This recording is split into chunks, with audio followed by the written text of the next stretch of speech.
ये साइंस का practice set 4 है और आज की इस वीडियो में हम इजी टू मॉडरेट लेवल के क्वेश्चन को करेंगे और जितने भी ऑप्शंस हैं उनको डिस्कस करेंगे ताकि एक क्वेश्चन से मल्टीपल क्वेश्चन हम लोग सॉल्व कर पाएँ। तो वीडियो को स्टार्ट करते हैं। जो भी फर्स्ट टाइम चैनल पर विजिट किया चैनल को सब्सक्राइब कर लेना। ऊंचाई में स्वतंत्र रूप से गिरती हुई वस्तु का भार होता है। पहला क्वेश्चन है जिसका कि ऑप्शन दिया हुआ है, शून्य होगा, अपरिवर्तित होगा, परिवर्तनशील होगा, कोई नहीं या एक से अधिक होगा। तो कोई वस्तु अगर ऊंचाई से गिरती है तो वस्तु का भार जो हो जाएगा शून्य हो जाएगा। ऐसा क्यों होता है? क्योंकि कोई भी वस्तु जब मुक्त रूप से गिरता है ऊपर से तो वस्तु पृथ्वी की ओर 9.8 मीटर पर सेकेंड की दर से त्वरित होती है। त्वरित मानी जी क्या है? त्वरण। ठीक है। दो वस्तु, अगर कोई भी दो वस्तु की बात करा जाए तो उन दोनों के बीच अगर आकर्षण बल हो रहा है तो उन्हें बोलते हैं गुरुत्वाकर्षण। ठीक है। अगर कोई दो वस्तु के बीच आकर्षण हो रहा है और उनमें से एक वस्तु पृथ्वी है तो वो गुरुत्व त्वरण कहलाएगा। ठीक है, वो गुरुत्व त्वरण कहलाएगा और गुरुत्व त्वरण की वैल्यू होती है 9.8 मीटर पर सेकेंड स्क्वायर। ठीक है, 9.8 मीटर पर सेकेंड स्क्वायर। तो जब वस्तु पृथ्वी की ओर गिरेगी तो इसी स्पीड से गिरेगी क्योंकि गुरुत्व त्वरण जितना होता है उसी स्पीड से आएगी। ठीक है, 9.8 मीटर पर सेकेंड की दर से जब वो त्वरित होता है, पृथ्वी की ओर आ रहा होता है, गिर रहा होता है, तो ठीक उसी समय पृथ्वी का गुरुत्वाकर्षण भी वस्तु को अपनी ओर खींचता है। दो चीज काम करता है। कोई वस्तु है, यहाँ पे एक पृथ्वी है, अगर वो नीचे गिर रहा है, एक तो 9.8 मीटर सेकेंड, एक तो गुरुत्व काम कर रहा है। ठीक है, वस्तु पे गुरुत्व काम कर रहा है कि नीचे ओर जा रहा है। ठीक है, गुरुत्व उसको ला रहा है। दूसरा क्या है? गुरुत्वाकर्षण भी काम कर रहा है, यानी एक वस्तु दूसरा वस्तु के बीच अगर कोई आकर्षण काम कर रहा है तो वो गुरुत्वाकर्षण हो गया, एक तो वो आकर्षण काम कर रहा है। दूसरा पृथ्वी और वस्तु के बीच जो आकर्षण है जिसको गुरुत्व त्वरण कहते हैं, एक वो काम कर रहा है। तो जब दो बल आपस में साथ लगेंगे तो भार में जो है हीनता महसूस होगी। इसी वजह से भार क्या हो जाएगा? शून्य हो जाएगा। आशा करता हूं ये वाला आप समझ गए होंगे। अगला प्रश्न चलते हैं। अगला प्रश्न है कि पिंड का भार सर्वाधिक होता है। तो इस क्वेश्चन का ऑप्शन है ध्रुव पर सर्वाधिक होता है या विषुवत पर सर्वाधिक होता है या दोनों जगह समान रहता है, कोई नहीं है एक से अधिक।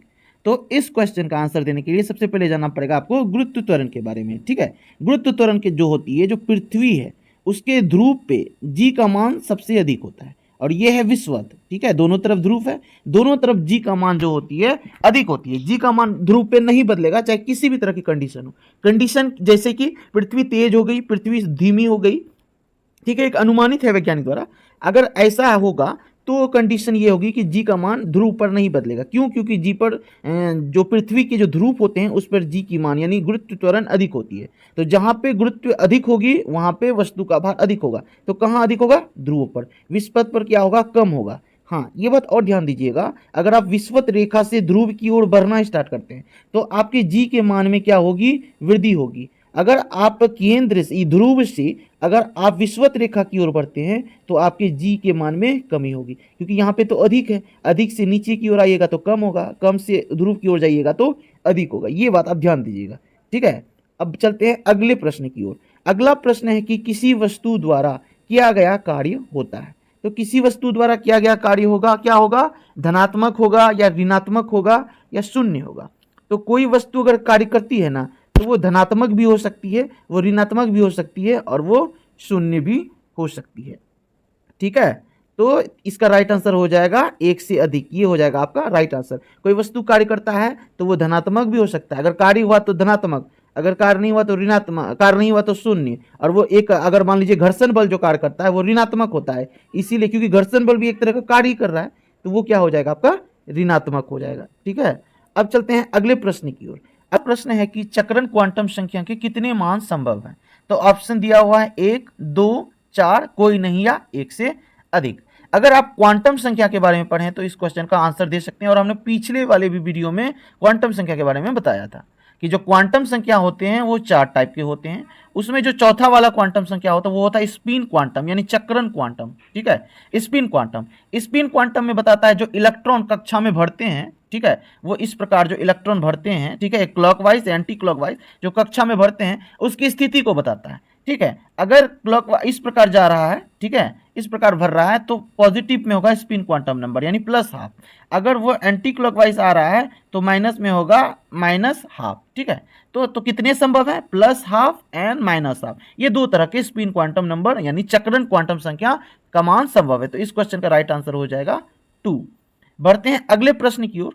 अगला प्रश्न है कि नीला थोथा का रासायनिक नाम क्या है। ठीक है, ये भी केमिस्ट्री का सवाल है कि copper sulphate, calcium sulphate, iron sulphate या कोई नहीं, एक से अधिक।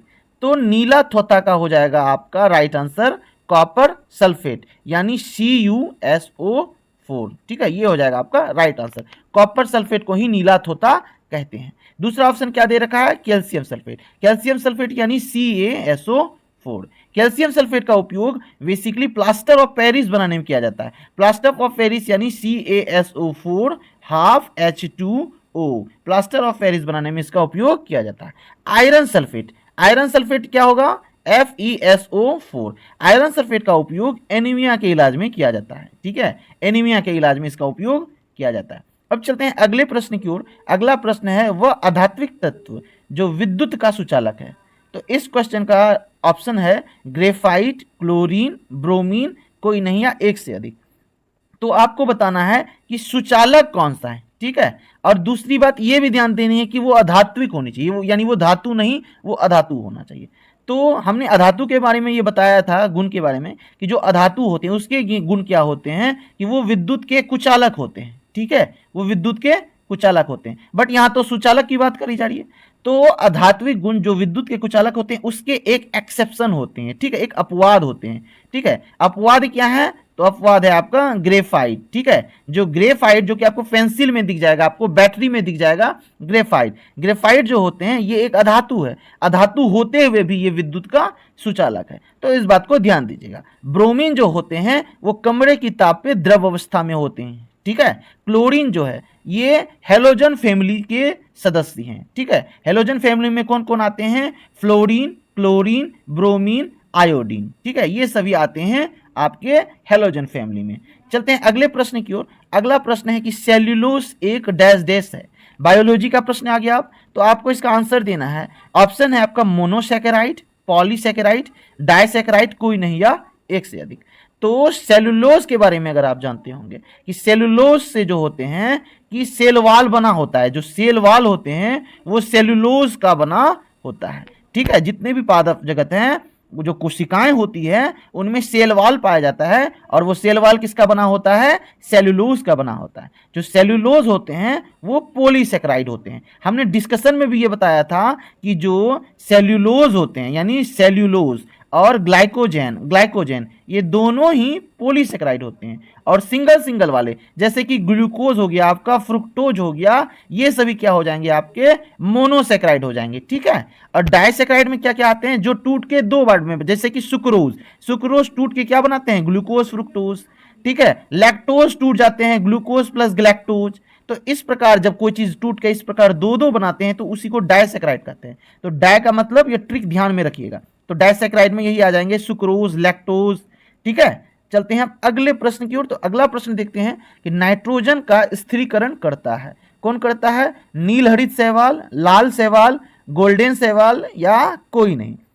तो इस क्वेश्चन का आपका राइट आंसर हो जाएगा नील हरित शैवाल। अब आप शैवाल से ये सोच रहे होंगे कि ये तो शैवाल जाति का है, लेकिन नहीं, ये जो है आपका शैवाल का नहीं, बल्कि ये जो नील हरित शैवाल है ये एक प्रोकैरियोटिक जीव है। ठीक है, प्रोकैरियोटिक जीव। प्रोकैरियोटिक जीव क्या होते हैं, प्रोकैरियोटिक जीव एक यूनिसेलुलर होते हैं। ठीक है, ज्यादातर प्रोकैरियोटिक में छोटे जीव जैसे कि बैक्टीरिया आते हैं। ठीक है, बैक्टीरिया आते हैं, और उन्हीं में से एक का नाम है नील हरित शैवाल। ठीक है, शैवाल लग जाने से इसको ये मत सोचिएगा कि ये शैवाल, हाँ शैवाल शब्द लगा तो इनमें फोटोसिंथेसिस की गुण देखने को आपको मिलेंगे। नील हरित शैवाल में क्या होते हैं, जैसे पादप में क्लोरोफिल होते हैं, सेम टू सेम उसी तरह के क्लोरोफिल पाए जाते हैं नील हरित शैवाल में। और नील हरित शैवाल में जो होते हैं दो कोशिका पाए जाते हैं। ठीक है, नील हरित शैवाल में सॉरी एक कोशिका, मतलब नील हरित शैवाल में एक कोशिका पाए जाते हैं जो कि क्या करते हैं, नाइट्रोजन का फिक्सेशन करते हैं। अब कौन कौन से नील हरित शैवाल, उसके भी एग्जांपल बता देता हूं। नॉस्टॉक और इनाबेना, ये दोनों जो होते हैं इनमें क्या होते हैं, नाइट्रोजन फिक्सेशन करने के लिए कोशिका पाई जाती है जो कि नाइट्रोजन का स्थिरीकरण करते हैं। और चलते हैं अब अगले प्रश्न की ओर। अगला प्रश्न है आपका, चलते हैं अगले प्रश्न की ओर। अगला प्रश्न है कि मिनीमाटा रोग होता है। तो आपको इसका ऑप्शन दिया हुआ है पारा यानी Hg, एल्यूमिनियम Al, मैग्नीशियम, कोई नहीं या एक से अधिक। तो आपको वैसे तत्व का नाम बताना है जिनके कारण जो होते हैं कि मिनीमाटा रोग होते हैं। तो जो पारा होंगे इसका राइट आंसर हो जाएंगे, क्योंकि पारा के कारण ही जो होते हैं मनुष्यों में मिनीमाटा नामक रोग होती है। ये रोग मनुष्यों में होता है, ठीक है, किसमें होते हैं, तो मनुष्यों में होते हैं। चलते हैं अगले प्रश्न की ओर। अगला प्रश्न है कि कार्बोहाइड्रेट का पाचन होता है माउथ में यानी मुंह में, आमाशय में या बड़ी आंत में, कोई नहीं, एक से अधिक। ये जो क्वेश्चन है ये पाचन यानी डाइजेशन वाले चैप्टर का ये प्रश्न है। अगर आप डाइजेशन वाले चैप्टर पढ़े होंगे तो आपको पता होगा कि कार्बोहाइड्रेट का पाचन मुंह में होता है।